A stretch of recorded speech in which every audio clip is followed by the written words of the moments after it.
जय हिंद प्रिय विद्यार्थियों। आज हम समझते हैं कि जो परीक्षा में बोर्ड परीक्षा में आवेदन पत्र किस प्रकार से लिखना है और किस प्रकार से लिखने पर नंबर कितना मिलता है। जो नया तरीका होता है वो क्या होता है और हर किसी को छुट्टी के लिए एप्लीकेशन आती है, लेकिन गलतियां कहां करते हैं, नंबर कहां कटते हैं, उनके बारे में भी हमको विस्तार से समझना है। नया पैटर्न क्या आया उस हिसाब से अगर लिखते हैं तो हमको नंबर किस हिसाब से मिलेंगे वो भी हमको देखना है। तो आप तैयार हो जाइए पेन कॉपी के साथ और समझते हैं कि जो छुट्टी के लिए आवेदन पत्र है किस प्रकार से लिखना है और कक्षा 1 से 8वीं तक के बच्चों को चाहे वो परीक्षा दे और ना दे, हर किसी को छुट्टी के लिए एप्लीकेशन है वो आना चाहिए। तो आइए देखते हैं। अपने प्राचार्य या प्रधान अध्यापक, आपको कक्षा 5वीं से 8वीं तक प्रधान अध्यापक या 1 से 8वीं तक प्रधान अध्यापक आपको लिखना है। 3 दिन की छुट्टी या अवकाश के लिए आवेदन पत्र लिखिए, ठीक है नहीं। तो आपको अपने प्राचार्य या अध्यापक महोदय के लिए या प्रधान अध्यापक महोदय के लिए आपको एक आवेदन पत्र लिखना है। वो आवेदन पत्र क्या लिखना है, 3 दिन के लिए लिखना है। आइए देखते हैं। सर्वप्रथम जो लिखने का तरीका आपको लिखना है सेवा में। क्या लिख लेना है, सेवा में लिख लेना है और यहाँ पर आपको कॉमा लगाना मस्ट है। फिर लिख लेना जस्ट उसके नीचे श्रीमान और ना के नीचे आपको हलंत लगाना है। प्राचार्य महोदय जी, फिर आपको कॉमा यहाँ पर लगाना है।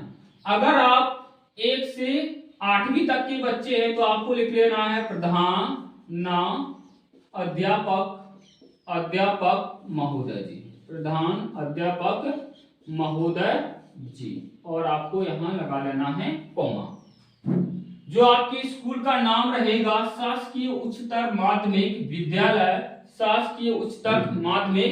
विद्यालय वदा, जिला छतरपुर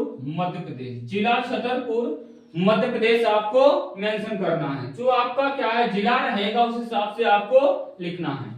उसके जस्ट नीचे आपको विषय लिख लेना है 3 दिन की छुट्टी के लिए। जी हाँ, 3 दिन की छुट्टी के लिए आवेदन पत्र हेतु बाबत। 3 दिन की छुट्टी के लिए आवेदन पत्र हेतु बाबत। फिर उसके जस्ट नीचे लिख लेना है महोदय जी। उसके जस्ट नीचे क्या लिख लेना है, महोदय जी, और यहां लगाना है आपको कॉमा आपको लगाना बहुत जरूरी है।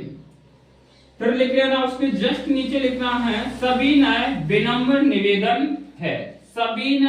निवेदन है कि मैं आपकी विद्यालय का कक्षा XYZ 1 से 12वीं तक के जितने भी विद्यार्थी हों अपनी अपनी कक्षा यहाँ पर मेंशन करना है। का नियमित यानी रेगुलर छात्र या छात्र लड़कों के लिए छात्र लिखना है, लड़कियों को छात्रा लिखना है। मैं कल गत रात्रि से ज्वर या बुखार से पीड़ित हूं। मैं कल गत रात्रि से बुखार या ज्वर से पीड़ित हूं, जिस कारण डॉक्टर ने मुझे 3 दिन के लिए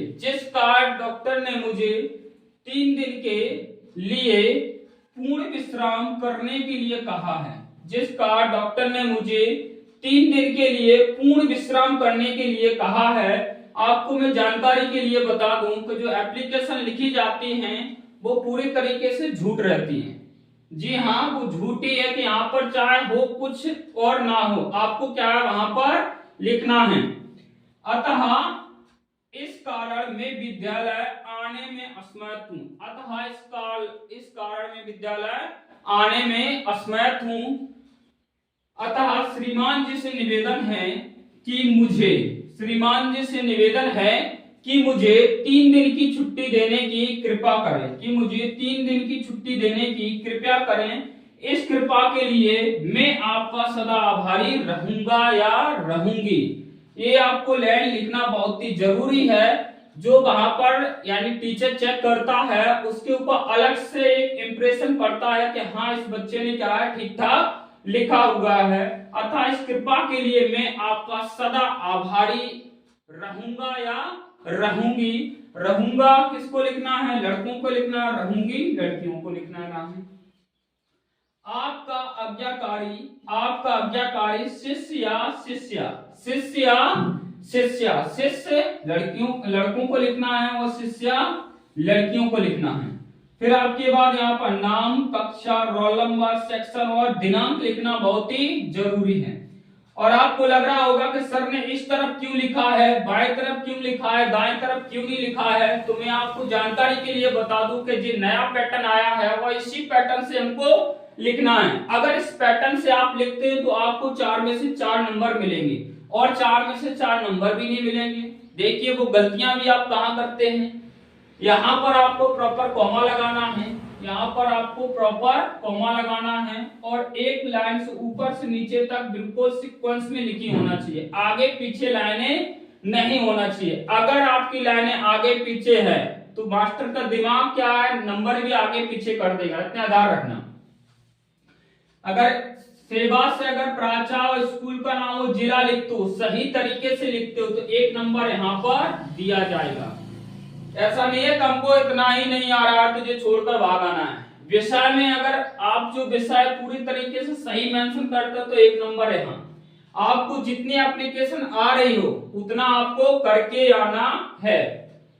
फिर इसके बाद जो महोदय से इतनी लंबी चौड़ी जो लाइनें लिखी है, इस पूरे पे 1 नंबर आता है, इस पे पूरे पर 1 नंबर दिया जाता है। और आपका आज्ञाकारी शिष्य और नीचे नाम, कक्षा, रोल नंबर, सेक्शन और दिनांक लिखा जाता है, इतने पर 1 नंबर दिया जाता है। इस प्रकार से अगर आपने सही तरीके से लिखा हुआ है तो आपको 4 में से 4 नंबर मिलेंगे।